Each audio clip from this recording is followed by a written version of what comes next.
केरल की राजनीति में ऐतिहासिक उथल पुथल हुई है। बीजेपी ने तिरुवनंतपुरम नगर निगम में लेफ्ट डेमोक्रेटिक फ्रंट से सत्ता छीन ली है। यहां एलडीएफ पिछले 4 दशकों से काबिज थी। ये जीत सिर्फ स्थानीय चुनावों तक सीमित नहीं है, बल्कि 2026 के विधानसभा चुनावों के लिए भी बड़ा संकेत है। रिपोर्ट आपको दिखाते हैं।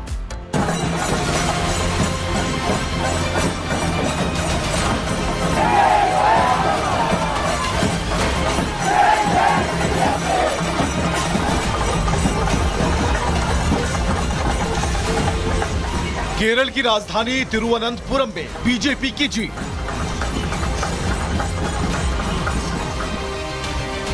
भगवा झंडे लहराकर जीत का जश्न मनाते पार्टी कार्यकर्ता।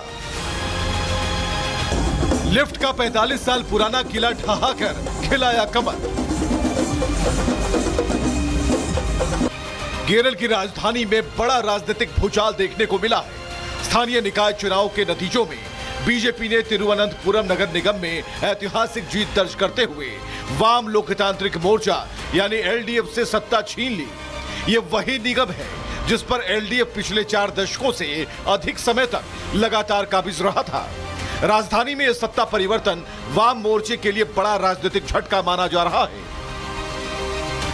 हम सब के लिए, भारतीय जनता पार्टी के लिए और राष्ट्रीय जनतांत्रिक गठबंधन एनडीए के लिए एक बहुत ऐतिहासिक और अभूतपूर्व दिन है, जब केरल नगर निगम के चुनावों में केरल की राजधानी तिरुवनंतपुरम में भारतीय जनता पार्टी और एनडीए ने बहुमत प्राप्त कर लिया है। राजनीतिक पंडित मानते हैं कि यह जीत विधानसभा चुनाव में 2 से 3 सीटें जीतने से कहीं ज्यादा असरदार है। नगर निगम जैसे बड़े शहरी निकाय में सत्ता हासिल करना यह संकेत देता है कि शहरी मतदाता पारंपरिक राजनीतिक ध्रुवीकरण से हटकर विकल्प तलाश रहा है।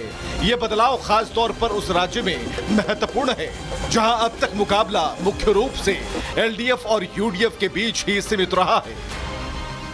This local body election has certainly established one thing, that the left is out of the picture. That the LDF is something that the BJP, the people of Kerala don't want anymore. It is a certain clear message, and that now the option is between the NDA and the UDF in the coming assembly election. Thiruvananthapuram corporation में BJP की जीत बहुत खास है। पहली बार दक्षिणी राज्य केरल में BJP का कैंडिडेट मेयर बना है। पूर्व आईपीएस आर श्रीलेखा पर बीजेपी ने टिकट देकर भरोसा जताया और त्रिवेंद्रम की जनता ने श्रीलेखा पर भरोसा दिखाया। From day one itself of my announcement of candidature, there has been adverse criticism against me launched by the LDF and the Congress people. I thought they were probably frightened, but this went beyond an expected limit. In fact, every day there were trolls in the social media about me. BJP की लहर का आलम यह है कि तिरुवनंतपुरम के 101 ward में 50 सीटें जीतकर नया इतिहास कायम किया। वहीं लेफ्ट के एलडीएफ को 29 सीटों पर और कांग्रेस के नेतृत्व वाले यूडीएफ महज 19 सीटों पर ही जीत दर्ज कर पाई। 2 सीटों पर निर्दलीय कैंडिडेट को जीत मिली। तिरुवनंतपुरम में जीत से कार्यकर्ता ही नहीं, पीएम मोदी भी गदगद हैं। उन्होंने कहा कि ये जनादेश केरल की राजनीति में एक वाटरशेड मोमेंट है। लोग मानते हैं कि केरल की विकास वाली आकांक्षाओं को केवल बीजेपी पूरा कर सकती है। तिरुवनंतपुरम में जीत के अलावा पलक्कड़ नगरपालिका में भी बीजेपी ने अपना कब्जा बरकरार रखा।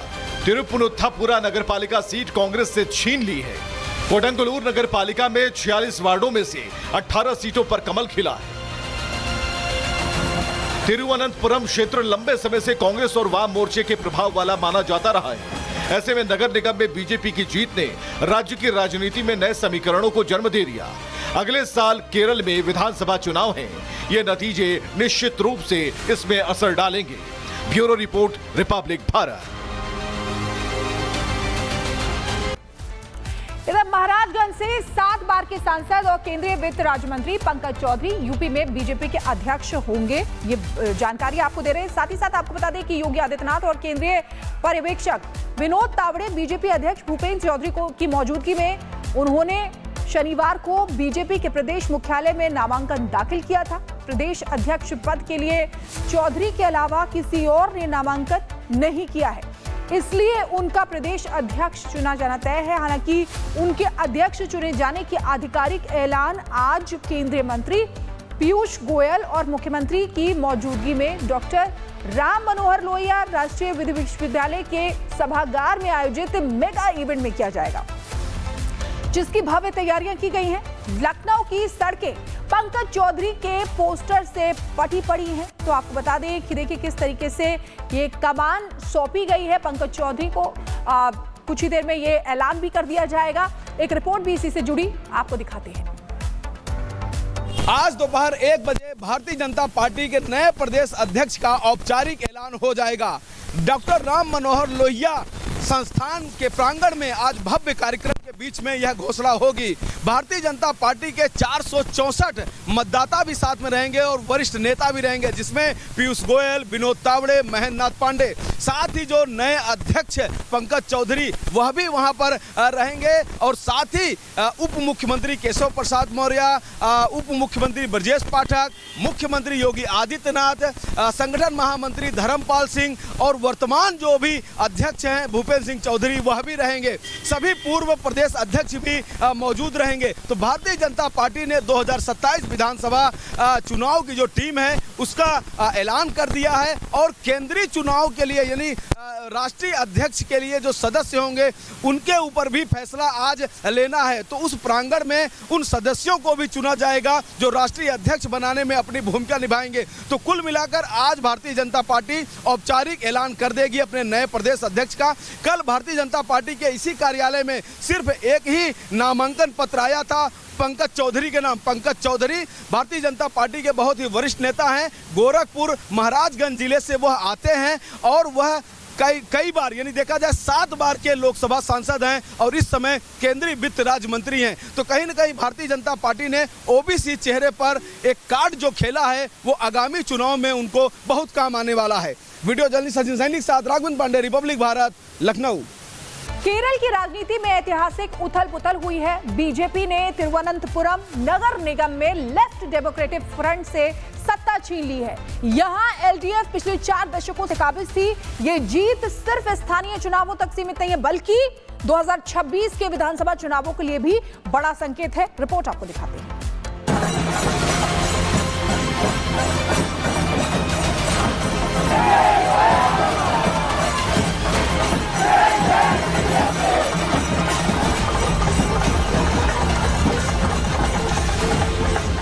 केरल की राजधानी तिरुवनंतपुरम में बीजेपी की जीत।